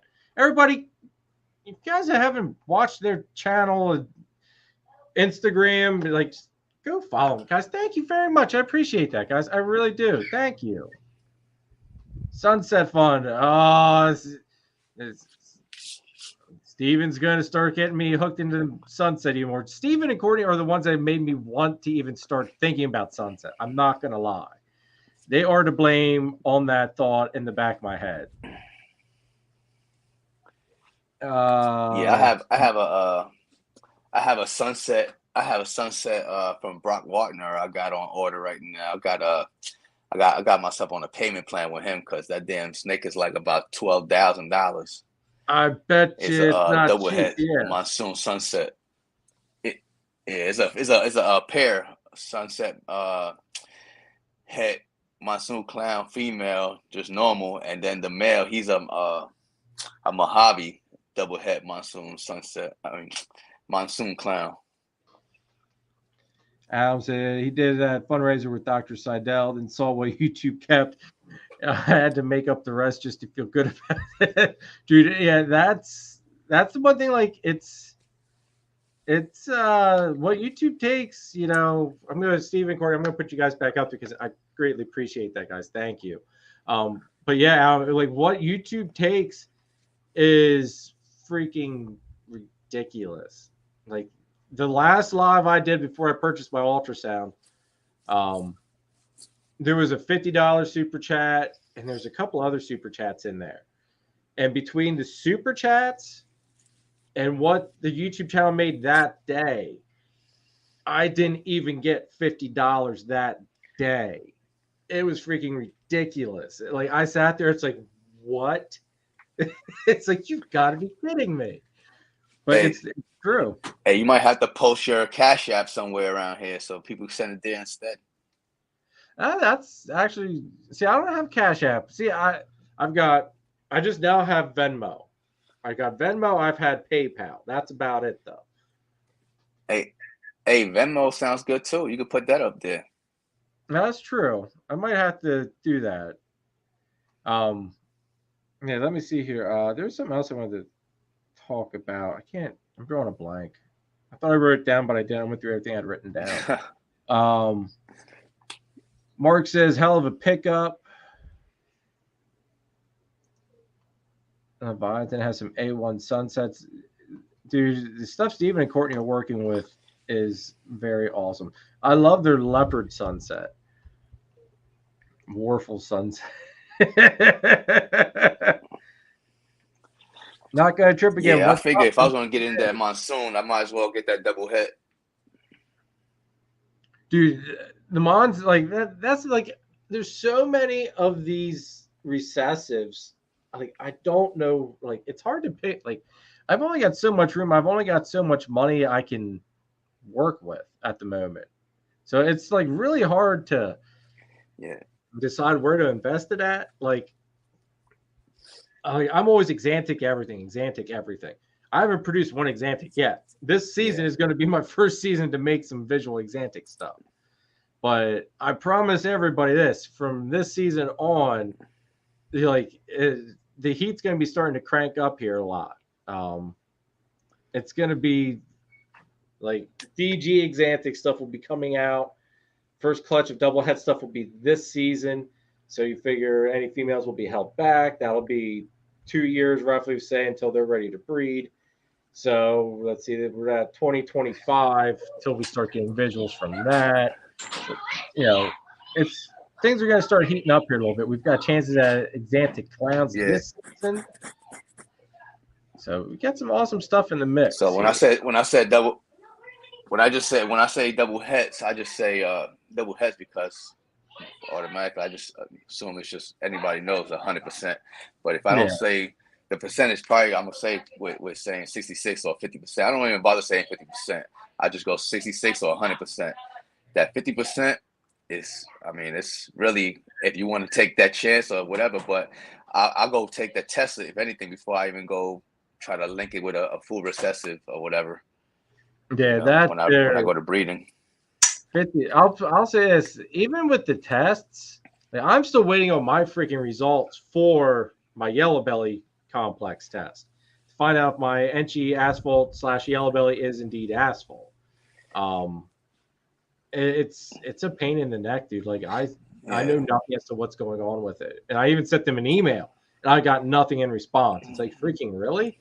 So you can at least, answer my freaking question. Like, is there an ETA at all?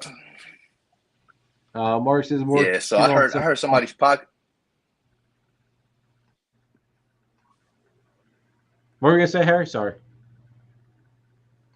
No, go ahead. Keep reading. Go ahead. I was gonna say I'm working with some monsoon hets this year, and I'm gonna share the heck out of the offspring. Says, what's the difference between 50 and 66%?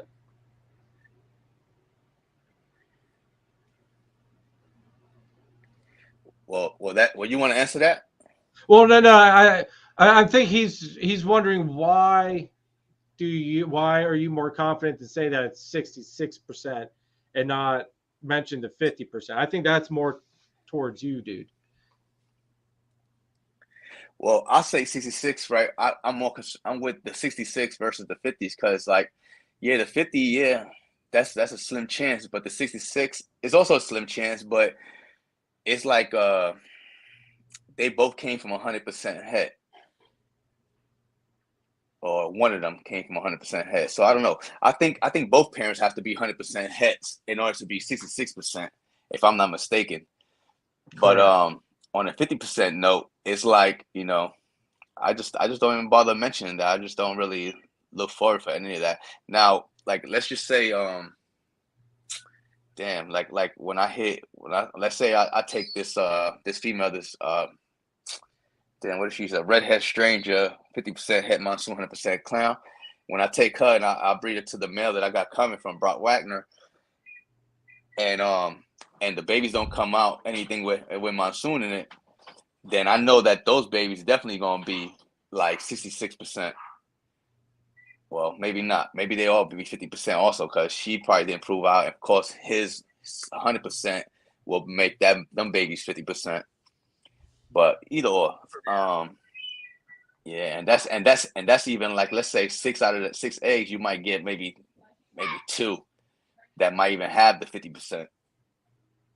Yeah. Stephen Gordon, it took us about a month to get our dude. Guys, it's been since I think I sent my test in October, and I still have heard nothing. So I am not the happiest of campers on, like, I think it was like, what is it, 65, $75 to do the test and get it shipped there. You know, Yeah. I want either results or I And, want my freaking money back. and I'm not sure who I heard this from, who podcast I heard this on, but somebody said that, and I don't know if it's true, but they said that they send in a full recessive clown shed in to see if they even gonna, see if they can prove out, if they even doing their job right. And they came back and it wasn't at all anything to do with clown. They had nothing. And I was like, what? We were talking That's about crazy. that last week. It was with pieds, though. Somebody had sent in, what was it, a shed from a het pied, but till they got the results back, the female or whatever was proved out to be het pied because they made a visual pied out of the clutch. And the results came back from the genetic testing that it wasn't het pied. And it's like, well, it just made a freaking visual pied. So obviously, it's het pied. That's crazy. It's I think it was Sexing and Flexing, something like that I heard that on. Oh, okay. I know we were talking about the pied stuff last week, so they're at the round table. I'll get to your comment again, Steven, and just hold on. A few people sent in visuals and a het, and the visual came back negative. See, that's just kind of goofy. They have to wait to get enough tests together before they run the trial. See, I did read that in the email that they sent, but it's like, I can't imagine that they haven't gotten enough tests to do it yet. I don't know. I mean, they've got my money. It's I'm kind of at a loss on it at this point. I just know I probably won't be doing it again until either A, I get my results, or B, I started hearing other people having a little bit better reactions with it. Oh, that's pretty.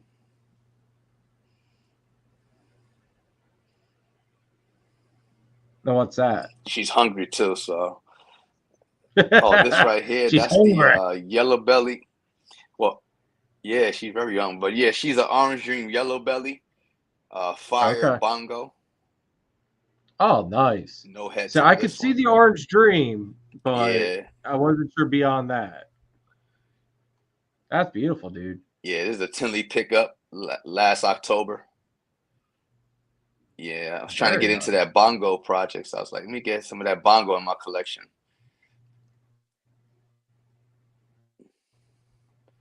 See, bongo, there's not many people that work with bongo. I'm not going to lie. 905 says people keep talking about this test where a visual came back as a non-positive for the gene, but who wants the breeder that sent in the test? But who was the breeder? I don't know. That's true. It'd be nice to know who it was. Yeah, so I don't know if it's true or not, but I had plans on sending a couple sheds in. I already got them collected. I just got to send them in, but I don't know if I really want to do that now. I might as well just not worry about it so much. It's good. I think. I mean, if you're planning on holding something back, like say for instance, like me with doing the because anything my double het male goes to this year, that's Xanthic clown. Everything can be either for the pairings. It'll either be 100% het Xanthic or visual Xanthic, and then 50% het clown. So any visual Xanthics that I'm planning on holding back, it would be worthwhile if they get this test stuff figured out and working smoothly. It would be worth my while to pay to get those tested to find out if they are a het clown or not. Because I've got the other female that's 100% het Xanthic and clown, that if I got a male that does prove out to be het clown, that's visual Xanthic, it makes my odds better on hitting that double visual next season. But we'll see how the odds gods fare on me on that. All right, so I have this pairing right for this year. Damn, let me see. I think I can tell you the parents. So she's a 100% head albino and pie, and the male he's also double head, but he don't have albino. Instead, he has pie and clown. So I was gonna, I'm breeding them together to see that when the babies come out, I wanted to send the sheds in to see which one has the albino or the clown head in it. You know what I'm saying? So that was going to send all the sheds for those and then see if I can get like a triple right there with the albino, clown, pie in it. But I know some of the babies will come out pie, but yeah, I was trying to send in the sheds for the albino and the clown in it. That wouldn't be a bad idea, provided they get the test straight now. Yeah, Mark so said he bought a couple ultramel tests. Yeah, didn't get to send them in yet. Now they took it off the list. I don't understand how can they just go and they start this thing up and now how can you start it and start taking money from people and then all of a sudden just make it disappear? That's not good business. There was psych. Yeah, that would, Mark, I hope you called them about that, dude. I would be livid. Keep hearing about it. Never heard who sent the test. Sounds like a story made up by people who don't want tests to seem legitimate. It keeps up. See, I mean, I get what you're saying, 905. I could see that. There might be somebody devious enough to do it. I'm not gonna lie on that one. Mark, you see if Aspal is still on there. Heard they took. See, Nathan sent me. Let me see if I can't find the message here, everybody. Nathan and I were talking about it. I can't remember if it was in our group chat with everybody, because our group chat's freaking crazy, and you'll lose stuff real quick. I can't remember if Nathan sent it to me personally, or if it was in the chat. My guess is it was in the chat. 1 second here. Here, wait. No, that's not that. That's the new morph market thing. All right, here, wait. Genetic testing should be. Hold on here. So, all right. Now, this was sent to me in our group chat. Genetic testing, RGI, should be caught up on tests going into the new year, with the exception of albino, ultramel, and ASF tests. These 3 tests are being temporarily removed until the kinks can be worked out. The accuracy of these tests is not compromised. The accuracy of these tests is not compromised, but interactions with the yellow belly test are causing delays. Otherwise, turnaround time at this point is 4 weeks or less. So, yeah, we'll just let that one at that. That's just kind of is. If you didn't have it, yeah, Mark says it's gone too. If you didn't have it ironed out, why would you go and start to me, if you're going to go start something like that, you're going to get bombarded with it. Why would you not make sure you have your stuff figured out? You don't test for cryptic, but you can bronze, and there's that don't test positive for clown. They are cryptic cats. Okay, that's, yeah. Going to test for animals, but it's, dang. Okay, Mark says Ken from Primal Scales talked with them and said they will be back in a few weeks. So I hope that they get their stuff figured out. People said as much on their podcast that's the reason why they don't. Yeah, see, it's, yeah. Thanks, Nano. I appreciate it. Thanks for stopping by, dude. Oh, look at that. That's a nice Krypton. I'm assuming that's Krypton. It looks like Krypton in the head. See, I don't know what I don't know what she is. All I know is that her father was a full recessive clown, pastel clown, and the mom was a lesser. So I don't know. Okay. I don't know if this is a Krypton or not. I'm not sure. I hashed out 2 of these though, and they look just like each other too. I was gonna But yeah, say they do that's got that head stamp with the. They got that Krypton head marker. it's got that Krypton head to it. Well, says he knows 2 people who personally who did the test and got negative results on hets that proved out. I won't name the names for their privacy, but the visuals that come back negative, I heard stories. Okay, see, it's still, I mean, you know, at least we know that there's some truth to some of these rumors. That's true, Nate or Steven. I speed the market. I do get that. But now I would think, you know, Those beautiful white flames, though. I like that, dude. That's nice. I would think though with the them white flames is beautiful. Yeah, I would think with all these speed bumps here now, with like long delays, all these rumors about, you know, or I don't want to, with all these test issues and stuff, like they really kind of shot themselves in the butt, sadly.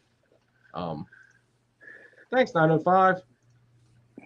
Thanks balls and I screwed up galoons.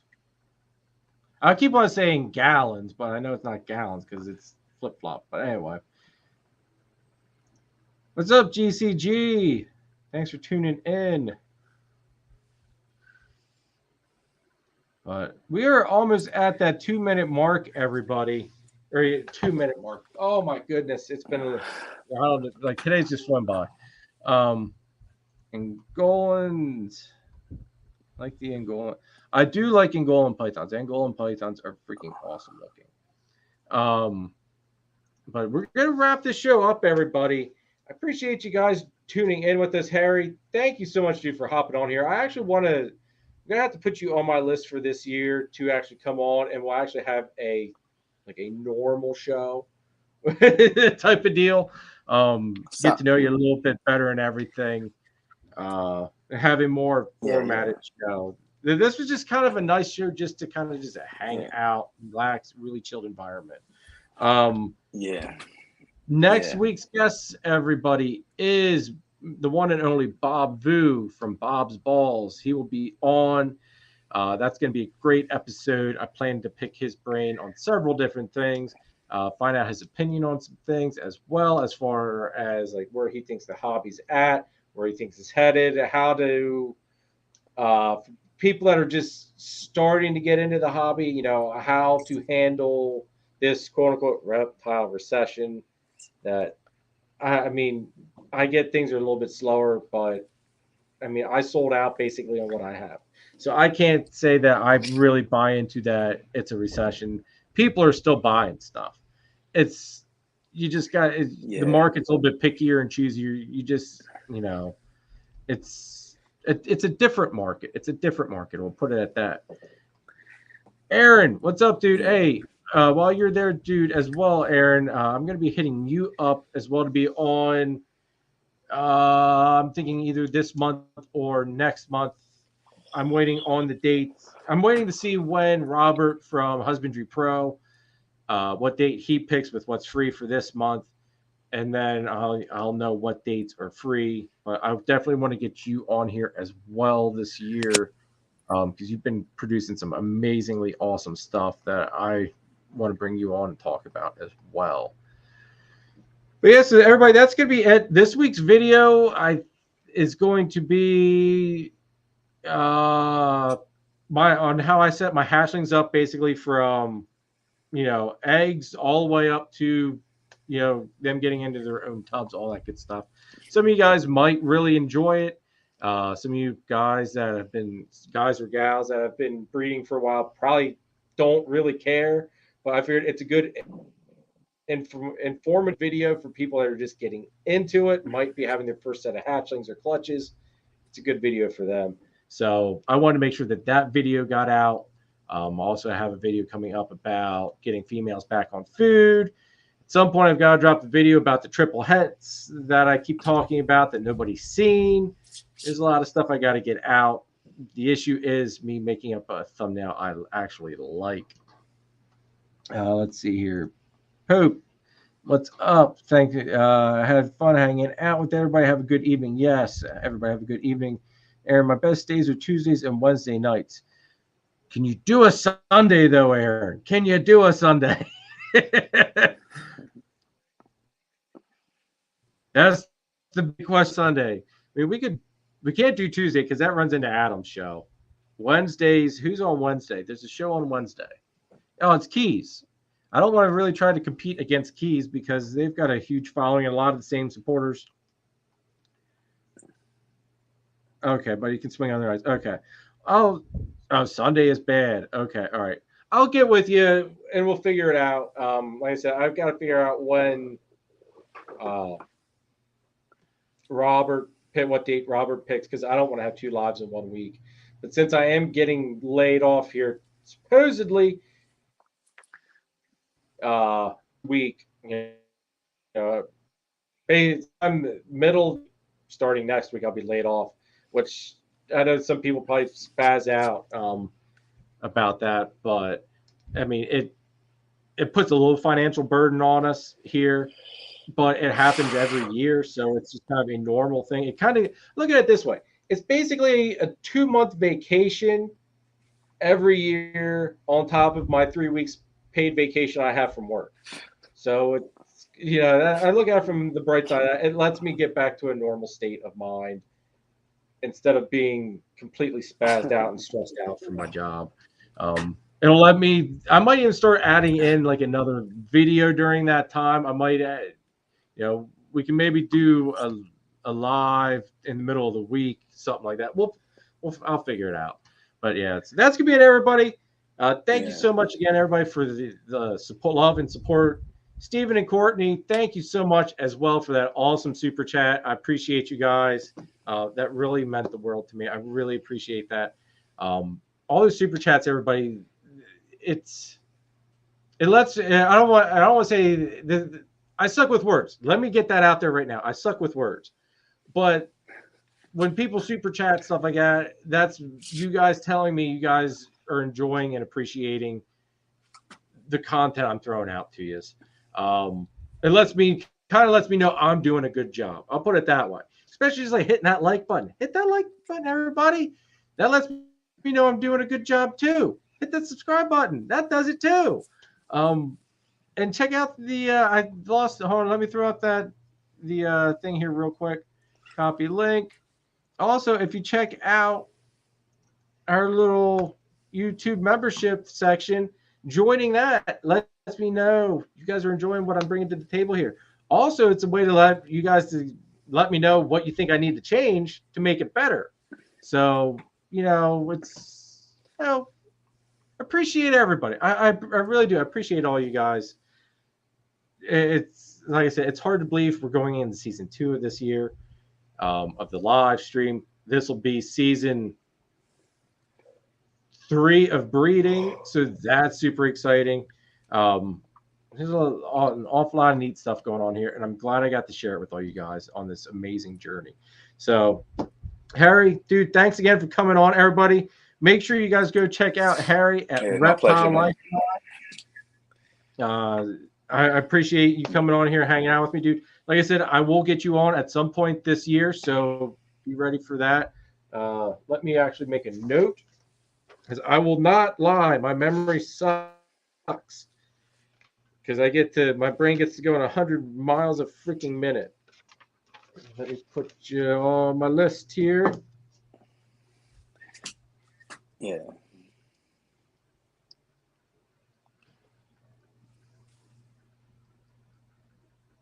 I even wrote your name beside, so that I have a good reminder.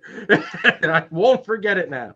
But anyway, everybody, thank you so much for hanging out with us tonight. I appreciate all the support. And I'll catch you next week with Bob Boo here. And you guys will get to see me on this week's video. I will warn you guys, it's several months old. This is not a fresh video. It's been recorded for a while. There's just been so much stuff taking over when it was coming out. But so my hair might be longer. I don't remember.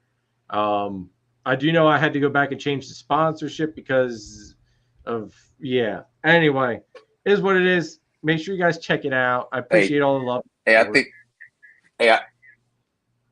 Hey, thanks for the follows. I just seen a couple of y'all just follow me on Instagram. And I'll be on YouTube also, but I don't really post too much. But I'll get back on that sooner or later. But yeah, man, Happy New Year's to everybody. Thanks for having me on. Dude, thanks for coming on, man. And everybody, you guys all have a good rest of your night. And I'll catch you next week. So catch you all later. All right, take care.